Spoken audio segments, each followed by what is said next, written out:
after forcing us to go see him perform Rocky Horror Picture Show live, then forced us to watch its spiritual sequel, Shock Treatment. Okay, so I love this movie. I can see why. But that's because I'm weird. There are things to like about this movie. If Rocky Horror Picture Show is what the fuck, this is what the fuck. Yeah. Like, Rocky Horror Picture Show inspires shock and wonderment. This mostly inspires confusion. Yeah. Because, I don't know, I guess mostly because the motivations were human, but the choices and the ways to achieve the human emotions were so fucking weird.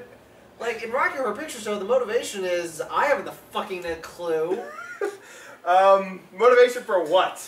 Motivation for any of that shit. Because there's different motivations for different things, but most of it's just because Frank is insane. Frankenfurter does as Frankenfurter pleases. Exactly. And does who he pleases. This is, yeah, It's really hard to explain the premise of this fucking movie. Yeah, basically they're stuck in like a studio, a TV studio, but that also has some sort of like reality TV. Yeah, kind of. Okay, so basically the entire town floods into this TV studio. They start with a big musical number for the town. They have the morning show. They have a medical show. They have a marriage counseling show. And like this all just goes from one to the next to the next to the next. And it's just a TV station. But then at the end of the day, everybody stays in the TV station. Like the audience members just sleep in their chairs. Which makes me wonder why they weren't there beforehand, but whatever. Whatever. Perpetual TV station, you go home on Sunday. I don't know. But, you know, there are so some Brad and Janet come back. I wasn't talking, it's okay. No, but like, I was going to say that they definitely bring back some not characters, but definitely people that performed in Rocky. Well, okay. So technically Brad and Janet are Brad and Janet are the same characters. Yeah, the characters of Brad and Janet return. return. By different people. And then the actors, Richard O'Brien, Patricia Quinn, Nell Campbell, Charles Gray. And that guy who was like the guy who played Ralph. The book guy from Rocky Horror. Right. Charles Gray. Okay. The criminologist. They return as completely different characters just to mess with your flowcharts. Yeah. But they're pretty unmistakable. Like, you see them, you know exactly. Except for Columbia. Yeah, except for Nell Campbell, because she was the girl in the gold jacket and the gold hat in Rocky Horror Picture Show, Yeah. and holy shit, she looks hot in this movie. She looks like it's where she looked completely abnormal in Rocky Horror. She looks completely normal in this one. Like, she looks like a regular person. And then she says something and you're like, Until she opens her mouth and you're like, yes. There it is. You can't fake that voice without a couple liters of helium. Yeah. You know, she doesn't have the voice anymore, though. Really? Yeah, she sounds very normal now. Maybe that was a thing she put on for the movies. Did she actually do something for the voices? I don't know. I didn't ask her about that. But... Oh, you met her? Yeah, I met Barry Bostwick, Patricia Quinn, and Nell Campbell last year at Mad Monster. Are they nice? What the Yeah, hell? they're very nice. Very cool. They actually got up on stage with us when we performed. Really? High five! That's awesome. I'll show you guys the videos. I'm gonna have to see this, yeah. So, okay. Can I first talk about that fucking blind guy? Okay, so, again, there's really nothing as comparatively mimetic or as comparatively what the fucky as in Rocky Horror Picture Show. But there is this guy who ran the marriage show, the blind guy, who, for the most part, is like this creepy German dude. But then there's like this one scene where everyone's going to bed, and they're like panning the camera between the bedroom windows, and he just sits there. He just sits there as the camera goes past him. And it's the fucking creepiest thing. It was so creepy. I was losing my mind. What's dysfunction there? It's supposed to be weird. Like, No, I know, but that's the thing. Like he was like average, normal. Like this character is supposed to be weird. Yeah. But then when he's just sitting It turned it there, up to 11 for it's that like, one. oh my god, you're scaring me, dude. Okay, so that was just something I had to get out of my system because that guy scared the piss out of me. Yeah, and my thing with this is that some of the music, like the music in Rocky was very solid all throughout. The music in this is very up and down. There's some some really good ones and some really bad ones. Yeah. I think that, the music follows the storyline well. Mm-hmm. It's just not all as catchy. Like, you could sing Time Warp from Rocky. Oh my god. Yeah, Time Warp is catchy. Touch me, touch me, touch me, touch me. Shock Treatment is pretty catchy. Dear Blender.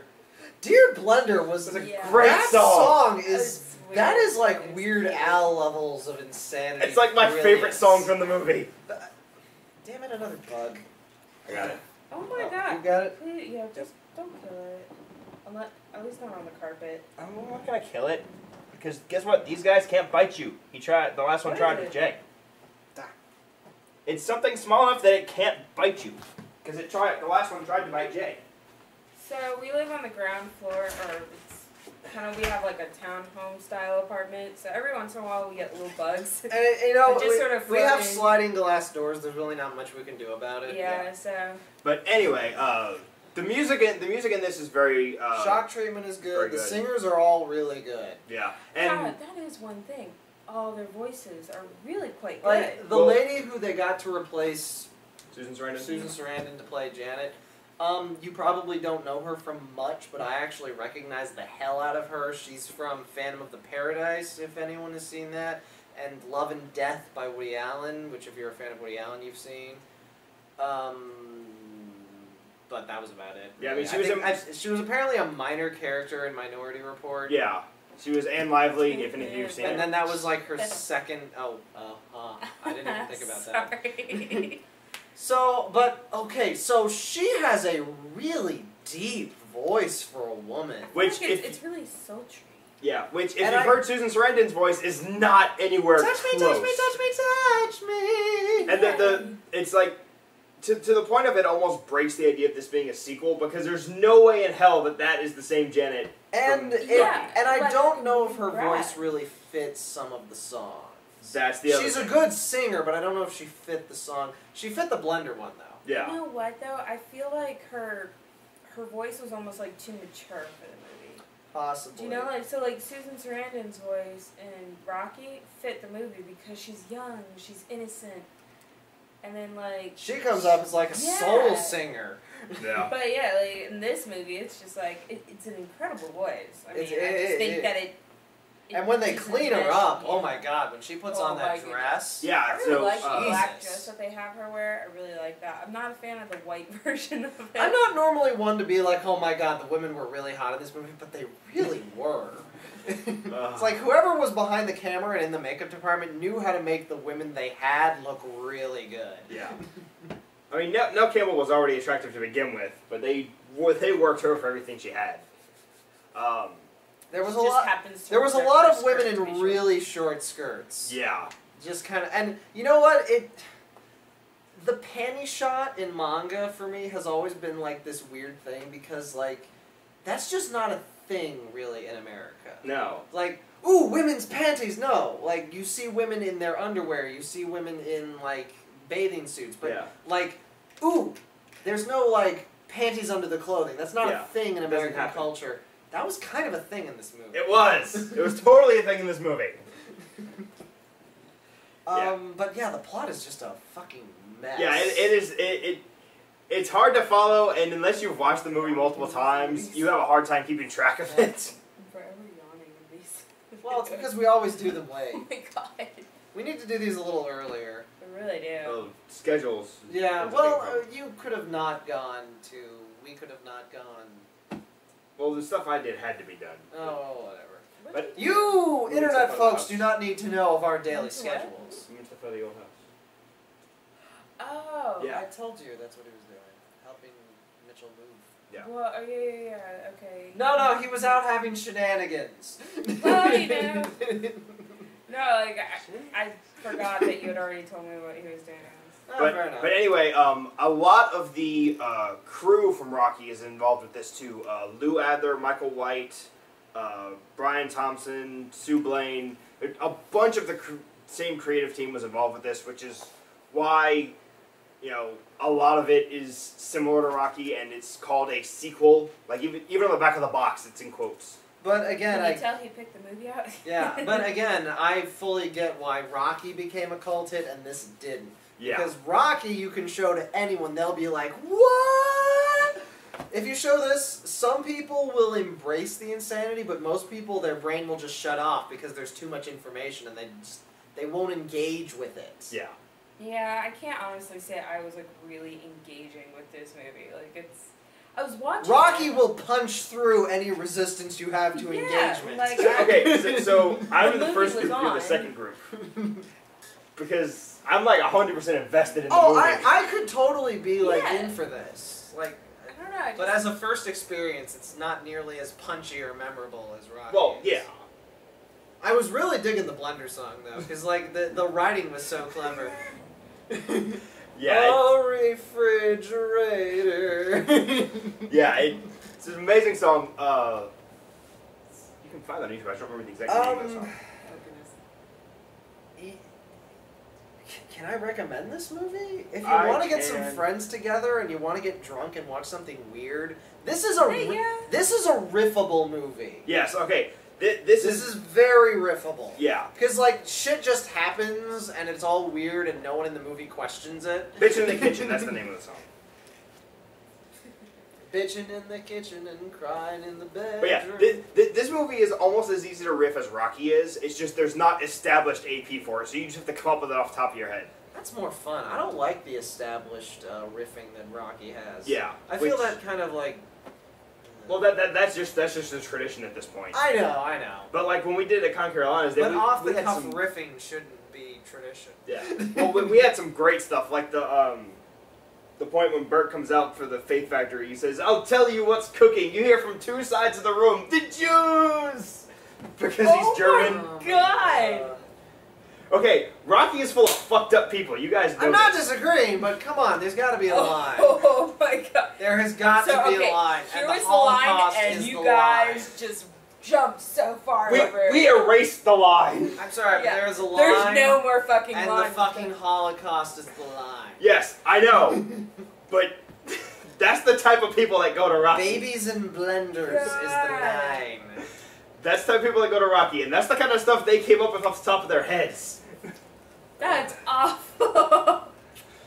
Doesn't help that he has that line there that sounds like he's a Nazi. Yeah. Yeah. I can't even begin to like. There's a bunch of whole little plot lines going on. The story is convoluted as fuck. It's really hard to like. It's a weird movie. I've never seen anything like it. The writers were maybe on a little bit of meth while they were doing this. Well, again, Richard O'Brien, we've seen how insane he is, so... I think it's just like, it seems like there were so many ideas that they were like, we need to make like, it was All almost the like, ideas of well, yeah, that, and it's like, I feel like originally when they were writing this, they wanted to kind of continue like Brad and Janet's life, after Rocky. So like after they leave, they kind of wanted to figure something out. But obviously these people can't be normal, so No. we need to throw them in something that's gonna like completely fuck their Now, lives you said up. this was 1981, right? Yes. Alright, I'm going to give this movie mad props. 1981, and they made accurate predictions of studio engagement of reality TV. Now, in actual reality TV, people engage from the comfort of their own home, not in a sort of hostage scenario studio audience. But it was very similar. It was really very much like reality television as we now know it, which is insane when you think about it, because the 80s... was not... There was nothing like that in the 80s. Yeah. So I have science And- fiction stuck in my head now. And the band was Yeah, very the 90s. garage band felt very 90s grunge. Now, light grunge, but it was still a Yeah. very 90s grunge band. And again, that's 10 years after this movie was made. This movie was so far ahead of its time that people will have forgotten about the movie by the time the things they predicted came around. Yeah. That is impressive. That takes foresight. Yeah. This is not a movie an ADD person can watch. No. But see, like, I love it, and I'm ADD as it gets. Well, like, it's hard for me to focus on it, because, like, okay, granted, I was doing my nails over there, but still, No, I like, was gonna say, even this if, is, like- I was, like, really sitting and trying to engage with this. but, like, even if I was, like, going to try and pay attention, it would be too hard for me to completely pay attention to. Because it never Because there's sits, too much stuff. it never I'd be like, sits "Oh, around long enough for you to really, like, grasp anything that it does. It just does something and moves on, which I think goes back to that ideas thing. They had all their ideas. They got them all in there. They didn't It necessarily... doesn't make sense. They didn't necessarily but they got write them well, but they're in there. Well, and the thing is, you know, this is, like we said, this is a sequel to Rocky because it uses the characters of Brad and Janet Majors and Betty and Ralph Hapschatt. But there's no alien transsexuals. There's none of that, but, Or But it just Meatloaf makes driving a Trevor- motorcycle out of a fridge. yeah, I mean, There's nothing quite out of as out of left field as that. yeah. To me, that is the line where Rocky Horror Picture Show went from, okay, this is clearly a sexed up parody of the Rocky story, or of the Frankenstein story. As well as a bunch of other... Yeah, but like they side went like it's like once you establish in your head that this is a sexed up parody, Yeah. and they're going for sexy shocking. The sexy stuff they do is like, okay, yeah, that's shocking, but like I was expecting that. But the guy driving out of the fucking fridge on a motorcycle and everyone in the movie knows him, where the fuck did that come from? Meatloaf just drives out of nowhere. He was Oh. never established at any point in the movie, other than the fact that his name was in the opening credits. Oh. Yeah. That will never. That and they're aliens, and like the whole like ending of the movie where it's like we are alien, and they laser Frankenfurter. I'm like, Yeah. Now, I will say, Richard O'Brien did write a third story called Revenge of the Old Queen that's supposed to be an actual sequel to Rocky. but he never got to film it. He never filmed it, and from what I understand, it was never completed. The bits that people have seen, they've told me it sounds like bad fan fiction. That's sometimes what happens to authors if they try and revisit their old stuff. Like, it just gets weird. Like totally... Oh god, because you know what, Rocky and... Yeah, because Rocky is made just, Okay, so but much sense. coming from me, like, coming from Rocky being the normal, this gets really... Like, page 1, you're lost. You know what I just realized? I don't know if you did this on purpose, but you're wearing your Rocky shirt. Yeah, I'm wearing my Rocky Horror cast shirt. Where do you guys I think don't- you I might really end don't know up? if you did Where that do you guys before. think you might end up next? Don't know. The directors are talking to the theaters. We're just... I really wish you luck on that. Yeah. Okay, this is gonna be kind of a short one. Liliana has the next movie pick for Couch Night. I haven't decided what I'm gonna make him watch yet. But Just so long as it's not a Nicholas Sparks movie. I draw the line at Nicholas Sparks. Oh my god. yeah, I will opt out of that. You Like, know, I'm for all the shit that I sit down and watch honey, with I'm you up, guys. honey, you can make us watch a romance movie. You can do that. Just not Nicholas Sparks, okay? It's okay. I actually really wasn't planning on a Nicholas Sparks movie. But yeah, so I highly recommend this movie, especially if you like Rocky. If you know what, if you like Rocky, give it a shot. Yeah. Absolutely. And if you want to get drunk and riff a thing, this is a good choice. Like, I would watch this again. I would. I would keep it on again. I mean, it's a fun movie. This is not a bad movie. It's just, it's kind of confusing. Yeah, because again, they just went. I would, again, like Rocky, it feels like they shot for a thing. Mhm. This one felt a little bit more scattershot. Yeah. Kind of reminded me of a guy, like a Jackson Pollock, who was just like, That's- everything. That's not a bad comparison. A Yeah. Jackson Pollock movie. If you've ever seen a Jackson Pollock painting, it is It's just paint it's spatters, kind of intriguing to try and find something in it. Because it is basically just paint splatters, but it was always like if you see like if you've ever seen Jackson Pollock like work, he like has like a vision. Mhm. It just his vision is splatters. Or you know what? Hey, maybe he sees like horses and men and stuff in his vision. It just It's really hard for other people to see it, Yeah, but the you other- can no one else- see that he's going for a thing, and it's Yeah. intriguing to try and see the thing as well. Right. Anyway, shock treatment. It was Try it. definitely one of those Try it. kind of like, At least watch it once. Give it a shot. Yeah, and if you like Rocky, you will like shock treatment. If Rocky just pissed you off, maybe skip it. Yeah. Unless Rocky pissed you off because you're one of those conservative, anti-sex religious types, in which case you probably won't mind this. Because it's not that sexual. No, it really isn't. You know what? Yeah, the actors that play Magenta and Riff though, they still have their like. Oh God, yeah, they still, stop trying to fuck your sister in movies. My God. Well, and. See, and there's people that'll say, like, you know, well, maybe those are actually Riff and Magenta, and they're just, you know, incognito or whatever, and I'm like, okay. But you know what? I could see that happening. Maybe. I mean, in terms of continuity, that wouldn't be wrong. It would just be weird. You know what? Magenta just cut her hair, and Riff just shaved the rest of it off. Yeah. And got rid of the hump. Yeah. You know what? Now he is a But he didn't have the hump at the end of the movie. That's remember? true, and he was an alien with laser guns, Yeah. so medical technology and whatnot. Ooh. So what was your theory? Okay, so my idea was, you know, the woman that plays Janet in this movie is in no way Susan Sarandon. No, So- completely different person. The theory I had was maybe after the events of Rocky Horror, Janet being completely and utterly bored with Brad being, you know, boring and, you know, emotionally scarred from what happened, leaves him to go out and do whatever. Brad finds another woman named Janet and marries her. And that's how we get this one. You know, I just love listening to fan theories where they try and establish continuity where there really isn't. Right, that's You the know thing. what? It's like there's really no way to make it work. It's just, you know, it was a fun thought experiment I did. I was sort of thinking, like, you know, maybe more along the lines of, you know, Janet and Brad were like clones or something of what they were before. You know, Frankenstein didn't really die. He just made another Brad and Janet. Maybe Brad and Janet, you know, had such like a shocking. God damn it, time another one? there. What the fuck are they? It's just a little beetle. Where are they coming from? That's what's concerning me. Do we have an open window or something? I'm turning off the camera. Good night, everybody. Yeah, we're Good night.